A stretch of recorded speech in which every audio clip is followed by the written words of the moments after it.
Hi hello friends, good bad ugly படத்தோட ஒரு ட்ரெண்டிங்கான அப்டேட்டு. ஆனால் தலை ஃபேன்ஸ்க்குலாம் அது பிடிக்காது அப்படின்னு தான் சொல்லணும். ஏன் அப்படின்னா, ஏப்ரல் 10 படத்தை ரிலீஸ் பண்ணுறாங்கன்னு சொன்னாங்க இல்லையா, ப்ரொடக்ஷன் டீம் அஃபிஷியலாக கன்ஃபார்ம் பண்ணாங்க. இப்போ அந்த படத்தை தள்ளி எடுத்துகிட்டு போகிறதுக்கு அவங்க பிளான் பண்ணிகிட்ருக்காங்க அப்படின்ற நியூஸ் தான் இப்போ சோஷியல் மீடியாவே ட்ரெண்ட் ஆகிட்டு இருக்கு. உண்மையான காரணம் என்ன அப்படின்னா, ஜாத் அப்படின்ற ஒரு படம், அந்த படம் JAAT. ஸோ இந்த படம் பார்த்திங்க அப்படின்னா ஹிந்தி, தெலுங்கு, தமிழ் 3 லாங்குவேஜ்லையும் ரிலீஸ் ஆக போகுது.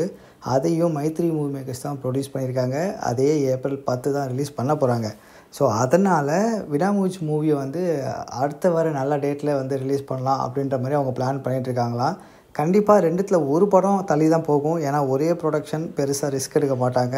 விடாமூச்சி மூவியை 5 லாங்குவேஜ்லேயும், இந்த ஜாத் அப்படின்ற படத்தை 3 லாங்குவேஜ்லையும் ரிலீஸ் பண்ண தான் பிளான் பண்ணிருக்காங்க Mythri movie makers. So wait பண்ணி பார்க்கலாம் எந்த படம் தள்ளி போகுது அப்படின்னு சொல்லி. குட் பேட் அக்லி தள்ளி போகலை அப்படின்னா தலை ஃபேன்ஸ்க்குலாம் ஒரு கொண்டாட்டமாக இருக்கும்னு நினைக்கிறேன்.